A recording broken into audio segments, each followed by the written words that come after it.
¿Qué más vamos a hablar? Vamos a hablar de la vascularización del recto. Es importante conocer la vascularización del recto, tanto en su parte venosa como su parte arterial, porque especialmente en la parte venosa está asociado a patología e incluso a administración de medicamentos. El recto como tal se le puede dividir en tres partes, una porción superior, una media y una inferior, que se va a continuar con el canal anal. La porción superior va a estar vascularizado por la arteria hemorroidal superior, o rectal superior, es su otro nombre. Esa es rama de la mesentérica inferior. Recuerden, la última rama de la mesentérica inferior es la rectal superior. ¿Qué más? Va a existir la arteria hemorroidal media. La arteria hemorroidal media es rama de la hipogástrica, ¿ok? Rama de la arteria hipogástrica. La arteria hipogástrica no es otra que la rama ilíaca interna, ¿ok? Es su otro nombre, la arteria hipogástrica. Y las hemorroidales inferiores son ramas de las pudendas, ¿ok? Ramas de las pudendas. El drenaje venoso es similar. Ojo, el drenaje venoso es similar. Las venas hemorroidales superiores van a confluir o van a desaguar o van a llevar la sangre, si quieren, hacia la vena mesentérica inferior. Y esta a su vez lo va a llevar a la vena porta. Y esta a su vez al hígado. ¿Ok? La vena hemorroidal media, igual que la arteria, va a desembocar en la vena hipogástrica. La vena hemorroidal inferior, igual que la arteria, va a desembocar en la vena pudenda. ¿Ok? Pero ¿por qué es importante conocer que el tercio superior del recto va a ser drenado a través de la vena hemorroidal superior a la vena mesentérica y después a la vena porta y después al hígado? Por esa razón es la que se puede usar los medicamentos, algunos medicamentos, por esta vía, ¿no es cierto? Ustedes saben que hay una vía transrectal, ¿no? Especialmente en niños se puede usar cuando hay intolerancia oral, ¿ok? Se puede usar algunos medicamentos por esta vía. ¿Por qué? Porque gracias a esta vía la absorción se puede dar por los dos pasos. Por vía sistémica, que va a ir de frente a la circulación general, o sea, mediante la vena hemorroidal inferior y la vena hemorroidal media, que van a ir a la hipogástrica y a la pudenda. Entonces, la absorción es más rápida, ¿no? Ya no van a pasar por el hígado, como si le estuvieran dando por vía oral. No va a pasar por el hígado, no va a ser premetabolizado tampoco, ¿no? La absorción es más directa, de frente casi pasa a la circulación sistémica. Por eso se puede usar la vía rectal como vía de absorción, ¿ok? Bien. ¿Qué más?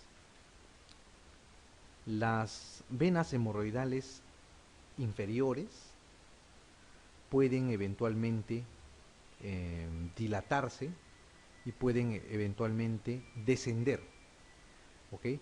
Y al descender pueden formar las hemorroides internas, ¿ok? Las hemorroides internas. De ahí viene la importancia de esto. Ok, la siguiente pregunta dice entonces, ¿qué porción del recto drena hacia la circulación portal? ¿Ok? ¿Qué porción del recto drena hacia la circulación portal? ¿El tercio superior, el tercio medio, el tercio inferior, tercio medio inferior o todo el recto?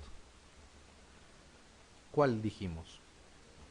El superior, ¿no es cierto? Nada más. Los dos tercios inferiores drenan directo a la circulación sistémica. Por eso es que se puede usar esta vía como vía de administración de medicamentos, ¿ok? Porque se va a obviar en parte el primer paso, ¿no es cierto? Saben que el primer paso en la absorción es la metabolización del hígado, ¿no es cierto? Muy bien, el tercio superior entonces. La siguiente, dice la 34. Las arterias hemorroidales medias son ramas habitualmente de, dice, la arteria hipogástrica, la arteria mesentérica inferior, la mesentérica superior, la arteria pudenda interna o la arteria pudenda externa. ¿Ok? La hemorroidal media. ¿Ramas de quién dijimos? La hipogástrica, ¿no es cierto? La hipogástrica o la ilíaca interna es su otro nombre, ¿eh? Acuérdense, ilíaca interna o hipogástrica, cualquiera de las dos, cualquiera de los dos nombres. Ok, ¿no? Para recordar, ¿no es cierto? Recuerden que el tercio superior del recto drena a través de la hemorroidal superior a la vena mesentérica inferior. Esta vena mesentérica inferior se junta con la esplénica, forma el tronco espleno-mesentérico que se une a la vena mesentérica superior y forma la vena porta y después se mete al hígado, ¿no es cierto? Entonces, a través de esa vía, una pequeña parte del medicamento que se podría administrar transrectal puede llegar al hígado y metabolizarse ahí, podría eventualmente inactivarse, pero la mayor parte de los 2/3 inferiores se va a absorber directamente a la circulación sistémica. Bien. La siguiente pregunta dice, ¿no es cierto? ¿De qué órgano recibe la sangre la vena mesentérica superior? La vena mesentérica superior. Del tercio superior del recto y la mitad izquierda del colon transverso. Del sigma y del colon descendente. De las glándulas suprarrenales. El sigma y la mitad izquierda del colon transverso. El ciego y la mitad derecha del colon transverso. A ver, de estos órganos que están ahí, ¿de cuáles va a recibir la sangre la vena mesentérica superior? Recuerden, la vena mesentérica superior, tanto la vena mesentérica superior como la vena mesentérica inferior son homólogas a las arterias, tienen la misma distribución. ¿Ok? Entonces, ¿de qué órganos recibe la sangre la vena mesentérica superior? A ver, vayamos. El tercio superior del recto será la mesentérica superior, la superior. La inferior es el tercio superior del recto, ¿no? Acuérdense, la inferior. La superior no. Y la mitad izquierda del colon transverso tampoco, ¿no es cierto? Eso sería de la mesentérica inferior. El sigma y el colon descendente, ¿será o no? Tampoco, ¿no es cierto? El sigmoides, el colon descendente, el ángulo esplénico están drenados por la vena mesentérica inferior. Las glándulas suprarrenales, ni hablar, ¿no? Esas se van o a las renales, normalmente a las renales y de ahí a la vena cava. El sigma y la mitad izquierda del colon transverso. Tampoco, ¿no es cierto? Tampoco. El ciego y la mitad derecha del colon transverso, ¿será o no? Sí, ¿no es cierto? Esa es. Como se ve acá, ¿no es cierto? Esta es la vena mesentérica superior. La vena mesentérica superior va a recibir la sangre de todo el intestino delgado casi, del ángulo de Treis hasta la válvula ileocecal, o sea, yeyuno y el ilion. Del ciego, que está acá, el apéndice incluido, ¿no? El ciego, el colon ascendente y la parte derecha o el tercio derecho del colon transverso. ¿Okay? Todo eso va a ser drenado a la vena mesentérica superior. ¿Okay? La vena mesentérica superior. Muy bien, la A es la respuesta acá, ¿no es cierto? El ciego y la mitad derecha del colon transverso. Muy bien. Vamos a hablar algo ahora del drenaje linfático, que también preguntan. ¿Ok? El drenaje linfático en el organismo está dado principalmente por una vena o por un vaso linfático grande que se llama el conducto torácico. El conducto torácico va a nacer en el abdomen. Se llama conducto torácico, pero nace en el abdomen. Ojo. Nace en el abdomen a la altura del cuerpo vertebral de L2, o hay veces en el disco entre L2 y L3. Pero nace en el abdomen en una dilatación que le llaman la cisterna del Kilo, ¿no? O cisterna de Pequet. Esta cisterna de Pequet o del Kilo va a ser una dilatación linfática a la cual van a llegar los troncos de los miembros inferiores y va a recibir también los vasos linfáticos de la pared abdominal, de los órganos intraabdominales. Va a ascender atravesando el diafragma por el orificio de la arteria aorta y se va a dirigir hacia la izquierda, ¿no? Un poco lateral a la izquierda, atravesando todo el tórax, llegando hasta el cuello y hace ahí un callado, ¿no? Un callado, una hoz, y desemboca en la unión de la arteria, de la vena, perdón, yugular y la subclavia del lado izquierdo, ¿ok? En el confluente yugulo-subclavio izquierdo. Antes de desembocar a ese nivel va a recibir troncos linfáticos del miembro superior izquierdo, de la mitad izquierda del cuello y la mitad del cráneo izquierdo. Entonces, el conducto torácico va a drenar todo el cuerpo, excepto la mitad de la cara y del cuello del lado derecho, el brazo derecho y el hemitórax derecho. El resto es drenado por el conducto torácico, ¿ok? El conducto torácico. Es importante, es el vaso linfático más importante. El segundo vaso linfático más importante es la gran vena linfática. La gran vena linfática es la homóloga del conducto torácico y va a drenar lo que no drena ¿no? El lado izquierdo de la cara, del cuello, de la cabeza, el brazo izquierdo y el hemitórax izquierdo, el tercio superior. Y va a desembocar también, igual que el conducto torácico, en el confluente yugulo-subclavio derecho. Pero ¿cuáles pueden preguntar y cuáles tienen que recordar ustedes? El conducto torácico. ¿Dónde nace? En el abdomen, a la altura de L2, en una dilatación que se llama cisterna del Quilo o de Pequet. Asciende, atraviesa el diafragma junto con la arteria aorta por el mismo orificio y va a desembocar en el lado izquierdo, en el confluente yugulo-subclavio izquierdo. ¿Ok? Bien. Este es otro esquema, otro dibujo del conducto torácico, ¿no? Acá está la cisterna del Quilo, algunos ganglios alrededor. Asciende primero en la línea media y luego se lateraliza al lado izquierdo y desemboca en el confluente yugulo-subclavio izquierdo. Y este que está acá al lado izquierdo, al lado derecho, perdón, pequeño, es la gran vena linfática, ¿no? Del lado derecho, que drena el resto del organismo, ¿no? Cara y cuello, lado izquierdo, cabeza, lado izquierdo, brazo izquierdo, perdón, que estoy hablando, brazo derecho y hemitórax derecho. El resto es drenado por el conducto torácico. Ok. Este es lo mismo, ¿no es cierto? Es una imagen, un esquema un dibujo muy esquemático, pero visto por la parte posterior ya también. ¿Ok? Que es lo mismo.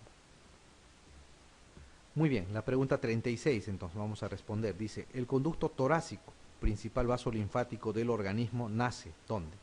A la altura de D10 en el tórax, a la altura de D8 en el tórax, a la altura de L2 en el abdomen, a la altura de S1 en el abdomen, a la altura de S7 en el cuello.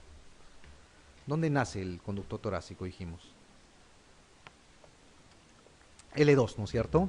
En el abdomen. Recuerden, ¿no? Puede haber una confusión ahí, ¿no? Conducto torácico, pero nace en el abdomen y atraviesa todo el tórax. ¿Ok? La C es la respuesta. La siguiente dice, el conducto torácico que drena la linfa de la mayor parte del cuerpo, ¿no? Ya lo dijimos, en su desembocadura llega a la aurícula derecha, a la vena cava superior, a la vena subclavia izquierda en su confluencia con la vena yugular interna izquierda, a la vena yugular derecha o al tronco venoso brachiocefálico derecho. ¿Dónde drenaba? ¿Dónde drena el conducto torácico? A la vena subclavia izquierda en su confluencia con la vena yugular interna, ¿no es cierto? En ese ángulo, ahí drena. Igual al lado derecho, la gran vena linfática drena a ese mismo nivel. Aquí la respuesta es la C, ¿verdad? La siguiente, la 38, dice lo mismo, ¿no? Son preguntas de residentado, ojo, el conducto torácico nace en, ¿no? ¿Dónde nace, no? Sencilla la pregunta. La vena cava superior, la vena cava inferior, la vena mesentérica superior, la vena hemorroidal inferior o la cisterna magna. ¿Dónde nace? La cisterna magna es la respuesta, ¿verdad? La cisterna magna. La cisterna del Quilo o la cisterna de Pequet, esos son sus otros nombres, ¿no? Es el conducto torácico, no se olviden, ¿no? El conducto torácico es un vaso importante. Muy bien. También tienen que saber, o tienen que tener en cuenta el drenaje linfático de algunos órganos, como el intestino delgado, el estómago, el intestino grueso. Tenemos acá un esquema de lo que es el colon. ¿Ok? Tenemos acá el ciego, o el apéndice, el colon ascendente, el ángulo hepático, el transverso, el ángulo esplénico, el descendente, el sigmoides y el recto, ¿no es cierto? Ok. El drenaje linfático del colon está dado por ganglios linfáticos que están distribuidos junto con los vasos, las venas y las arterias, ¿no es cierto? Junto con los vasos arteriales y venosos. Existen 4 grupos en el drenaje linfático del colon, ¿no? El grupo 1, que son los grupos que están en el nacimiento de las arterias mesentérica superior y mesentérica inferior, se va a llamar el grupo central, ¿no? El grupo central, o grupo 1. El grupo 2 van a ser llamados intermedios, van a estar en las ramas cólicas, sea cólica derecha, cólica izquierda o sismoideas, o cólica media, van a ser el grupo intermedio, ¿ok? El grupo 3 va a estar alrededor del arco marginal y se llama el grupo paracólico, está paralelo al colon. Y el grupo 4 van a ser los ganglios que están pegados a los apéndices epiploicos y se va a llamar el grupo epicólico. ¿Ok? Cuando se hace una resección de colon por un cáncer, se puede hacer una resección para que sea oncológica y curativa que tiene que abarcar por lo menos el grupo 2, o sea, el grupo intermedio. Se puede hacer vaciamiento del grupo 1, pues más trabajoso. Normalmente lo usual es hacer al grupo 2, o sea, la resección se tiene que hacer en el nacimiento de las cólicas, ¿ok? A diferencia cuando es una resección inflamatoria por, qué sé yo, por divertículo de Meckel, por una perforación, un traumatismo, se puede hacer la resección paralelo al colon nomás. Pero en caso de cáncer, para llevarse los ganglios, se tiene que hacer en el nacimiento de las cólicas. Muy bien. La pregunta dice, los grupos ganglionares del colon son epicólicos, paracólicos, intermedios, principales o todas. ¿Cuál es ahí la respuesta? Todas, ¿no es cierto? Todas. Epicólicos son los que están encima del colon, ¿no es cierto? Paracólicos, las que están alrededor del arco marginal. Intermedios, los que están alrededor de las cólicas. Y principales, las que están en el nacimiento, ¿no? De las mesentéricas. Aquí es toda la respuesta. La siguiente dice, los ganglios linfáticos que acompañan a la arteria cólica izquierda pertenecen al grupo. Grupo 3, grupo 2, del tronco celíaco, el grupo epicólico o el grupo paracólico. ¿Cuáles serían? Los ganglios linfáticos que acompañan a la arteria cólica izquierda. Recuerden, los ganglios que acompañaban a las arterias cólicas eran del grupo 2, ¿no es cierto? Del grupo 2. El grupo 1 es el grupo central, ¿no? Eso es cuando están naciendo ya. Muy bien, ¿qué más? Esto es un poco tedioso de aprender, pero es la numeración de los ganglios linfáticos del estómago. ¿Ok? Es importante que conozcan, no todos, es difícil que les pregunten todos, pero sí les pueden preguntar los principales. Los principales son los 6 primeros. ¿Ok? Y son fáciles de recordar. Empiezan por el cardias, ¿no? Los cardiales derechos son el grupo 1. Los cardiales izquierdos, el grupo 2. La curvatura menor, el grupo 3. La curvatura mayor, el grupo 4. Los suprapilóricos, el grupo 5. Los infrapilóricos, el grupo 6. Están también de la arteria gástrica izquierda o la coronaria estomáquica, la arteria hepática común. El grupo 9, que es importante, que es el grupo del tronco celíaco. ¿Ok? Entonces, ¿qué no deben olvidarse? Los 6 primeros grupos y el grupo del tronco celíaco. ¿Ok? Que son importantes conocerlos. Hay otro grupo también que es el grupo 10, que es el grupo del hilo esplénico, que también tiene su importancia. Esto cuando se hace resección de estómago por cáncer. Han preguntado en el examen de residencia, me parece, del grupo 4. ¿Ok? El grupo 4. ¿Cuál pertenecen? ¿Qué ganglios son los que se llaman del grupo 4? Pues ustedes tienen que saber, no deben olvidarse los 6 primeros, el 9 y por ahí el 10. ¿Ok? Esta es la pregunta que vino. Dice, el grupo ganglionar número 4 del drenaje linfático del estómago se encuentra en la curvatura mayor, la curvatura menor, el trunco celíaco, el cardial derecho o el suprapilórico. ¿Cuál dijimos? La curvatura mayor, ¿no es cierto? Incluso hay una subdivisión, ¿no? Grupo A, grupo 4A, 4B, 4C, 4D. Pero eso no es importante que conozcan, ¿no? El grupo 4 es suficiente. Acuérdense, los 6 primeros grupos, el 9 y el 10. Esos grupos no se olviden.